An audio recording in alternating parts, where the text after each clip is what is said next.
अगर मैं शुरू करूं कि जी। उन्होंने कहा कि मेरी तुलना गांधी से मत कीजिए, तो ये बात तो सही है। लेकिन आप देखिए कि भारत में गांधी जो है एक मानक बन चुके हैं। जो भी व्यक्ति थोड़ा भी अच्छा काम करता है, लोग उसकी तुलना करने लगते हैं। ये गांधी के प्रति भारत के अनुराग और श्रद्धा दोनों का ही ये संकेत है। आपको याद होगा छत्तीसगढ़ में एक पवन दीवान हुआ करते थे, जब उन्होंने शुक्ला जी के विद्याचंद्र शुक्ला के खिलाफ चुनाव लड़ा तो लोग कहा गया कि पवन नहीं, यह आंधी है, छत्तीसगढ़ का गांधी है। फिर अन्ना हजारे जैसे व्यक्ति आए, तब कहा गया कि गांधी है। तो गांधी जो है बहुत आते जाते रहते हैं, लेकिन ये बात सही है कि गांधी की तुलना जिस व्यक्ति के साथ की जाती है, वो अक्सर संकोच और शर्म से जमीन के अंदर गड़ जाना चाहता है, क्योंकि वो व्यक्ति जानता है कि गांधी कहाँ थे, मैं कहाँ। तो इसलिए गांधी की बात अगर यहाँ छोड़ दी जाए, लेकिन एक बात जरूर है कि नेहरू के साथ मैंने अक्सर तुलना इसलिए की है राहुल गांधी की, क्योंकि राहुल गांधी को भी वही सारी तकलीफें झेलनी पड़ रही जो नेहरू को झेलनी पड़ी थी राजीव गांधी और इंदिरा गांधी के बनिस्बत। खैर, यहां भी हम छोड़ दें जी।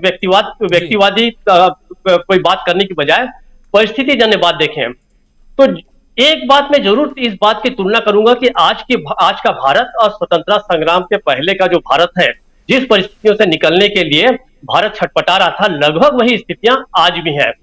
उस समय भी आप देखिए, लेकिन उस समय यह हो रहा था कि जैसे जैसे स्वतंत्रता आंदोलन बढ़ रहा था, उसमें एक सबसे बड़ी बात जो हो रही थी कि उसमें वैचारिकता का धीरे धीरे प्रवेश हो रहा था। एक, चाहे वो इमोशनल इशू पे शुरू हुआ हो कि हमें आजादी चाहिए, लेकिन धीरे धीरे गांधी, नेहरू, बहुत सारे अर्थशास्त्रियों ने, उद्योगपतियों ने मिलकर भारत जो है आजाद होने के बाद कैसा रहेगा, तो उसमें फिर भूखमरी, बेरोजगारी, बेघर लोगों के बारे में, फिर गांधी ने उसमें ग्राम स्वराज जोड़ा, उसमें बहुत सारा ग्राम सुधार, चरखा आंदोलन, स्वदेशी वस्त्रों के बारे में उन्होंने आंदोलन किए, विदेशी वस्त्रों को जलाओ कहा। तो ये सारी जो वैचारिकता है वो धीरे धीरे धीरे शामिल होने लगी। उसके पीछे सबसे बड़ी बात यह थी कि कांग्रेस जो है विद्वान लोगों का एक जमघट था, और जमघट क्या था, वो एक पनघट था। उस समय भारत का संपूर्ण जो बुद्धिजीवी वर्ग है, अर्थशास्त्री हैं, उद्योगपति हैं, जब तक कांग्रेस के घाट पर नहीं जाते थे, ना उन्हें मान्यता मिलती थी, ना उन्हें ज्ञान मिलता था। मैंने एक फोटो अभी अपने प्रोड्यूसर को भेजा है, अगर आप उन्हें कहें तो उसको दिखाएंगे।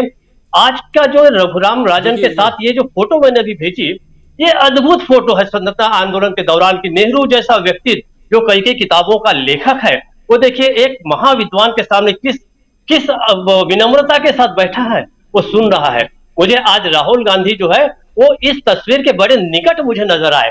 तो ये जो कॉम्बिनेशन है, अब मुझे यह खुशी है कि 100वें दिन पहुंचते पहुंचते भारत जोड़ो यात्रा जो है उसमें वैचारिकता का प्रवेश हो रहा है, बड़े बड़े बुद्धिजीवी लोग उसमें शामिल हो रहे हैं।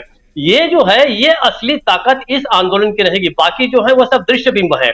बहुत अच्छा वहां पे गाना बजाना हो रहा होगा, लोग झंडे लेके चल रहे हैं, उनके टी शर्ट, उनके जूते, ये सब जो है ये गौण है।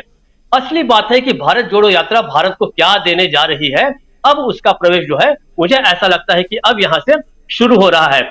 अब एक तरफ देखिए, तो भारतीय जनता पार्टी के पास कौन कौन से बड़े बड़े इकोनॉमिस्ट हैं, उन अर्थशास्त्रियों के नाम भी सुन लीजिए। श्री श्री रविशंकर, सनी देवल, वीरेंद्र सहवाग, और सबसे बड़े उनके जो अर्थशास्त्री हैं वो इतिहास में एमए है, शक्तिकांत दास साहब। और दूसरे साहब रघुराम राजन जैसा व्यक्ति जो आरबीआई का गवर्नर रहा, विदेश में जिसके बारे में बातें होती हैं, अभिजीत बनर्जी, ये सब लोग जो हैं इनके साथ हैं। तो ये बता रही है कि हमने जो एक खोखला भारत तैयार किया गया था उसको एक ठोस रूप में बदलने का काम जो है राहुल गांधी की जो पद यात्रा है ये जा रही है। इसलिए इस भारत जोड़ो यात्रा से अब मैंने भी बहुत ज्यादा उम्मीदें जगानी शुरू कर दी। मैं इंतजार कर रहा था, हालांकि ऐसा नहीं कि मैं उससे बिल्कुल निराश था या मैं मान रहा था कि इससे कुछ नहीं होगा ना। मैं जानता था कि 150 साल तक अगर एक व्यक्ति चलेगा, 150 साल तक पूरा भारत चलेगा, तो निश्चित रूप से वो कुछ ना कुछ गेन करेगा, क्योंकि भारत जो है उसकी असली ताकत जो है वो सड़क पर है, जनपथ पर है, ना कि राजपथ पर है।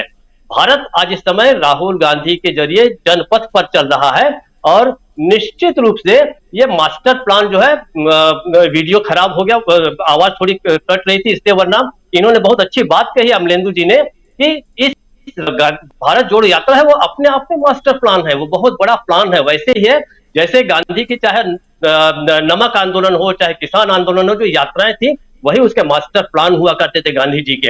हालांकि हम फिर वो तुलना करने लगे हैं, वो एक गलत बात है, लेकिन ये बात तो सही है कि यही छोटे छोटे जो टुकड़े थे उन्होंने ही मिलकर हमें आजादी दिलाई थी। और मुझे लगता है कि राहुल गांधी की 150 दिन के बाद ये जो यात्रा पूरी होगी तो कहाँ वो होंगे हम नहीं जानते, लेकिन भारत उस जगह से बहुत आगे रहेगा जहां पर आज खड़ा है, जहां पर आज वो समानता, स्वतंत्रता, बंधुत्व, धर्मनिरपेक्षता, इसके लिए जो छटपटा रहा है उससे बाहर निकलने की कोशिश करेगा। और इस समय भारत जिस अंधेरे में है उसको रोशनी की ओर ले जाने का काम जो है ये भारत जोड़ो यात्रा कर रही है। राजू जी। बिल्कुल बिल्कुल सही। आपके में ऐसी ऐसे शब्दों साल और दिन निकल जाते हैं। जी जी जी।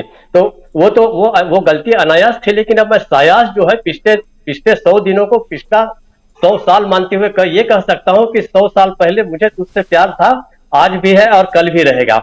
उसका कारण ये है कि हम लोगों ने यहाँ पत्रकारिता जितने लोगों ने लगभग शुरू की थी, आप याद कीजिए 74, 75, 77 के आसपास कांग्रेस विरोध के साथ शुरू की थी, क्योंकि आपातकाल जैसी बात थी, समाजवाद के बहुत बड़े बड़े नेता हमारे सामने थे। वो एक तरह से पत्रकारिता और राजनीति के बीच के जो रूमानी संबंध थे उसके बीच हम लोगों ने आंखें खोली थी। लेकिन आज क्यों हम उसके साथ खड़े हैं, कांग्रेस के साथ, ये हमारे दर्शकों को, हम सबको जान लेना बड़ा आवश्यक है। क्योंकि उसका कारण ये है कि जब हम एक तरफ देखते हैं तो हमें पता चलता है कि इस सत्ता के खिलाफ लड़ाई लड़ने वाला कोई भी नहीं है, और दूसरी तरफ जब हम देखते हैं तो हमको लगता है कि कांग्रेस के अलावा कोई दूसरा नहीं है। तो आखिर हम लोगों की सबकी जो एक इच्छा थी कि एक अच्छा भारत बने, एक अच्छा देश बने जहां समानता हो, लोगों को स्वतंत्रता हो, बंधुत्व हो, तो आखिर ये पाने की जो घड़ी है 75 साल जो अमृत काल में जो जो शासन की ओर से आनी चाहिए थी, वो आज विरोधी दल की तरफ से, विरोधी दल के एक नेता की तरफ से आ रही है। इसलिए हमको लगता है कि इसके साथ खड़ा होना बहुत आवश्यक है। अब बचे अगले 50 दिन। जैसा मैंने कहा कि अब इसके साथ जो लोग जुड़ रहे हैं, रघुराम राजन जैसा व्यक्ति इसके साथ जुड़ता है, अमोल पालेकर जैसे जो लोग जुड़ते हैं, तो निश्चित रूप से अब इसमें और जो बुद्धिजीवी वर्ग जो है वो शामिल होगा। मैं हमेशा से पिछले कुछ समय से इसको लेके बड़ा रंज करता रहा था कि कांग्रेस जो है एक समय में स्वतंत्रता आंदोलन के पहले के समय से बुद्धिजीवियों का सबसे बड़ा वो कस्टोडियन था। मतलब ये देखिए कि एक जो महान किताब लिखी गई थी संस्कृति के 4 अध्याय, वो किताब किसे समर्पित कर रहा है एक साहित्यकार, वो एक नेहरू जी को समर्पित कर रहा है। तो वो जो कांग्रेस थी वो खत्म होती जा रही थी आज, क्योंकि उसका कारण ये था कि कांग्रेस जो थी और कांग्रेस के नेता थे वे सारे के सारा महलों में कैद थे, आज वो सड़क पर हैं। तो बुद्धिजीवी जो है, लेखक जो है, पत्रकार जो है, इकोनॉमिस्ट जो है, जो देश के लिए कुछ करना चाहता है, वो कांग्रेस से उसके पार्टी कार्यालय में जाके नहीं मिलेगा, वो मिलेगा उसके साथ सड़कों पे। और ये सबसे बड़ी बात यह है कि आज यह भी पता चल गया कि हमारे जो शास्त्री है जो अच्छा सोचते हैं वो एक लंबी लड़ाई लड़ने के लिए तैयार है। वरना रघुराम राजन जैसे व्यक्ति को कोई जरूरी नहीं है, उसके पास एक बहुत अच्छा अभी भी कैरियर है, बहुत अच्छा भविष्य है, वो अभिजीत बनर्जी क्यों आ रहे हैं राहुल गांधी के साथ? इसका अर्थ यह है कि यह देश डरा हुआ नहीं है, यह देश अभी भी जो है सत्ता के खिलाफ लड़ने के लिए तैयार है। उसको इस बात के लांछन की भी परवाह नहीं कि हमें किसी राजनीतिक दल के साथ जोड़ दिया जाएगा। होता है बहुत सारे लोगों के साथ संकोच होता है कि हम इस पार्टी के साथ जाएं, उस पार्टी के साथ जाएं, इस नेता के साथ जाएं या उस नेता के साथ जाएं, तो हमारे ऊपर भी ब्रांडिंग हो जाएगी, एक ठप्पा लग जाएगा। लेकिन अच्छी बात यह है कि ये भय और ये संकोच भी है अब लोगों के बीच से हटता जा रहा है। कल हमारा विषय जो था कि पप्पू कौन है, तो मुझे ऐसा लगता है कि अब जनता जो जो अंधा अनुसरण कर रही थी भारतीय जनता पार्टी के नेताओं का, इस सत्ता का, मोदी का, आरएसएस का, अब वो भी सोचने लगेगी कि कहीं ऐसा तो नहीं कि इस पिछले 8, 9, 10 सालों में हमें ही पप्पू बना दिया गया है। तो सही बात तो ये है कि जनता को पप्पू बनाया गया और जनता की जेब से अलग अलग योजनाओं के द्वारा जानबूझकर, चाहे नोटबंदी हो, चाहे जीएसटी हो, चाहे वो उज्ज्वला हो, तमाम चीजों से सारे पैसे निकाल लिए गए। और आज जो भारतीय जनता पार्टी जो लहलहा रही है, उसके कार्यालय, आलीशान कार्यालय हमको दिख रहे हैं, वो सज, और जो चुनाव लड़ रही है, बड़े बड़े मंडप बनाए जा रहे हैं, जो रोड शो हो रहे हैं, जो बैनर हो रहे हैं, वो सारे जनता के पैसे पर हो रहे हैं। हमारा प्रधानमंत्री पिछले 8 सालों से लगातार चुनावी रैलियां कर रहा है। तो ये अच्छी बात है कि अगले 50, 60 दिन, 100 दिन जो है वो लोगों की आंखें खोलने के लिए पर्याप्त होगा, ऐसा मुझे लगता है। और यही मेरी आशा का जो केंद्र है। चाहिए हम सब जानते हैं कि भारतीय जनता पार्टी क्या खेल कर रही है, मोदी क्या कर रहे हैं, सब समझ रहे हैं। असली बात यह है कि जनता को समझना होगा। हम तो समझ चुके हैं, लोग भी जान चुके हैं, और लोग लड़ रहे हैं अपने अपने स्तर पर, जान का खतरा लिए हुए लड़ रहे हैं। बहुत सारे कार्यकर्ता जेलों में हैं। ये जनता को अब समझ लेना होगा कि भाई पप्पू पप्पू के नाम पे दरअसल आपको पप्पू बनाया गया है, और अब आप समझ लीजिए, आंखें खोलिए और सत्ता के खिलाफ खड़े होइए। जब तक नागरिक मजबूत नहीं होगा तब तक सत्ता सत्ता मजबूत होगी। इसलिए अब समय है कि नागरिक मजबूत हो, और नागरिक मजबूत तब होगा जब सत्ता को चुनौती देने वाले किसी व्यक्ति के साथ चल पड़े। वो चाहे पुराना ठीक है, नेहरू के साथ और गांधी के साथ हम तुलना न करें, जयप्रकाश नारायण के साथ हम तुलना करने की। जयप्रकाश नारायण जब सड़क पे चले थे, चाहे वो धर्मवीर भारती हो, चाहे अपने फणीश्वर नाथ रेणु हो, ये सारे लेखक उनके साथ उतर आए थे। ये समय मुझे लगता है आ रहा है, और बहुत अच्छी किसी ने अपील की कि हम सबका भी फर्ज है कि हम इसके साथ आगे बढ़े। राजीव जी। जी बिल्कुल बिल्कुल सही कह रहे हैं आप। एक बार फिर से क्लोजिंग कमेंट के लिए आना चाहूंगा।